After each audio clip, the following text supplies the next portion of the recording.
BBA, BCA, BCom Computers, 100% placement guarantee. I create Degree College, Kukatpalli, Hyderabad. నమస్కారం, మీరు చూస్తుంది Suman TV. నేను మీ కీర్తి. ఆషాఢంలో వచ్చే మాస శివరాత్రికి చాలా ప్రత్యేకత ఉందట. ఏందా ప్రత్యేకత? ఈరోజు శివుడిని ఈ విధంగా ఆరాధిస్తే గనుక మనం కోరుకునే అనంతమైన ఫలితాలు వస్తాయట. ఇందులో నిజమెంత? అసలు ఎలాంటి పూజా విధానాన్ని మనం ఆచరణలో పెట్టాలి? ఇలాంటి విషయాలు మనకి తెలియజేయడానికి ప్రముఖ ఆస్ట్రాలజర్ బ్రహ్మశ్రీ నందిపట్ల శ్రీహరి శర్మ గురుగారు ఉన్నారు. నమస్తే గురుగారు.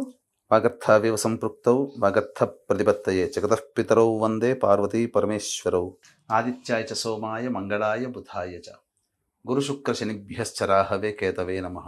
శృంగేరి జగద్గురు పీఠాధిపతులకి, కంచి పీఠాధిపతులకి నమస్కారములు తెలియజేసుకుంటూ కార్యక్రమాన్ని ప్రారంభిద్దాం.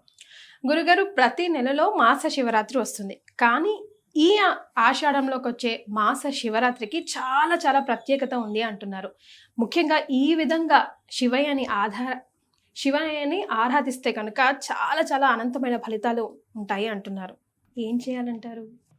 మనం చూసుకున్నట్లయితేనమ్మా, ఉత్తరాయణం ప్రారంభం కాగానే వచ్చేటువంటి మాస శివరాత్రులో మాఘమాసంలో వచ్చే మహాశివరాత్రి గొప్పది. దక్షిణాయనం 16వ తారీఖు నుంచి ప్రారంభమవుతుంది. కాబట్టి ఈ ఆషాఢ మాసం 23వ తారీఖు బుధవారం, ఆ రోజున చాలా విశిష్టమైనటువంటి రోజుగా చెప్పవచ్చు. అంటే మహాశివరాత్రితో సమానమైనటువంటి ఫలితము ఇచ్చేటువంటి మాస శివరాత్రి. 12 మాసాల్లో మాస శివరాత్రి వస్తుంది. మాఘమాసంలో వచ్చే మాస శివరాత్రి మహాశివరాత్రి. అటువంటి మహాశివరాత్రితో సమానమైనటువంటి ఫలితం ఎందుకన్నానంటే, పరమేశ్వరుడి యొక్క జన్మ నక్షత్రం ఆరుద్ర నక్షత్రం. 23వ తారీఖు రోజున ఆరుద్ర నక్షత్రం ఉంది. ప్రదోషకాల సమయానికి ఉంది. తెల్లవారితే అమావాస్య, తెల్లవారితే 24 అమావాస్య. సాయంత్రం 6:36 వరకు ఈ ఆరుద్ర నక్షత్రం ఉంది. కాబట్టి ఎప్పుడైతే ఆరుద్ర నక్షత్రంతో కూడుకున్నటువంటి మాస శివరాత్రి వస్తుందో అది మహాశివరాత్రితో సమానమైనటువంటి ఫలితం. ఎందుకంటే సాక్షాత్తు ఈశ్వరుడు లింగోద్భవ రూపంలో ఉద్భవించినటువంటిది మహాశివరాత్రి.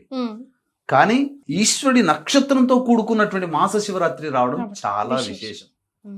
కాబట్టి సృష్టి స్థితి లయకారకాలలో లయకారకుడు పరమేశ్వరుడు. శివాజ్ఞ లేనిదే చీమైన కుట్టదు.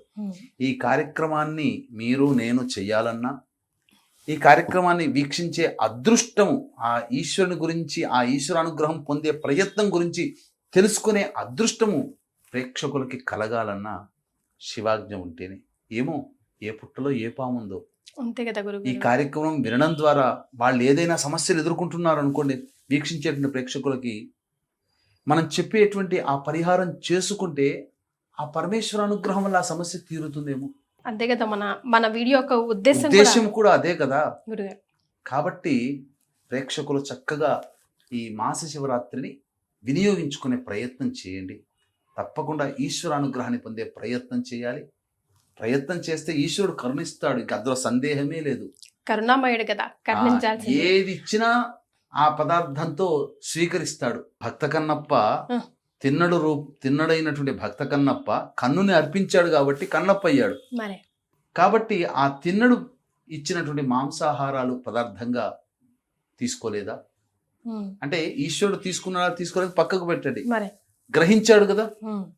అలాగే ఏది ఇచ్చినా కానీ సాలె పురుగు తను ఎంతో ప్రేమగా ఆ వస్త్రంలాగా తన లాలాజలాన్ని కప్పిపెట్టింది కదా. అలాగే మణులను తీసుకొని వచ్చి కాళము అంటే పాము అర్పించింది కదా. సకల మణులతో అర్చిస్తే స్వీకరించాడు కదా. సకల నీటితో, గంగా నదితో సమానమైనటువంటి సువర్ణముఖి నది నీటితో ఆ ఈశ్వరుని అర్చించింది కదా హస్తి అంటే ఏనుగు. మరి ఏది చేసినా వాళ్ళకి మోక్షాన్ని ప్రసాదించాడు కదా ఆ పరమేశ్వరుడు.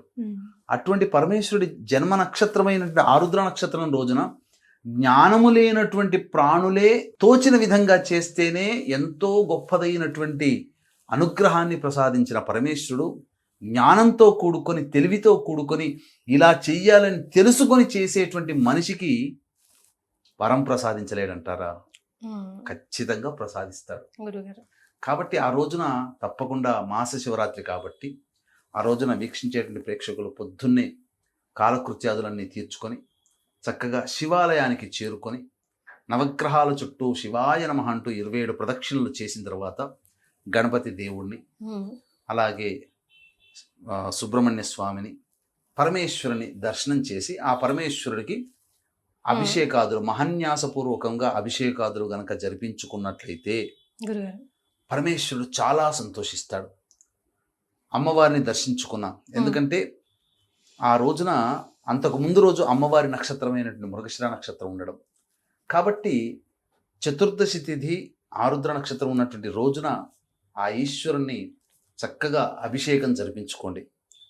అంతేకాకుండా ఒక ప్రత్యేకమైనటువంటి ద్రవ్యముతో గనక ఈశ్వరుణ్ణి అర్చిస్తే కుటుంబము పుష్టిగా ఉంటుంది. పుష్టి అంటే ఏంటి? కుటుంబము అభివృద్ధి చెందుతుంది. కుటుంబం అభివృద్ధి చెందడం అంటే భర్తకి ప్రమోషన్, లేదా వ్యాపారంలో అభివృద్ధి, వృత్తిలో అభివృద్ధి, పిల్లలకి ఉద్యోగాలు, మంచి చదువులు రావడము, పిల్లలు అనుకున్నటువంటి విధంగా పెళ్ళిళ్ళు కావడము.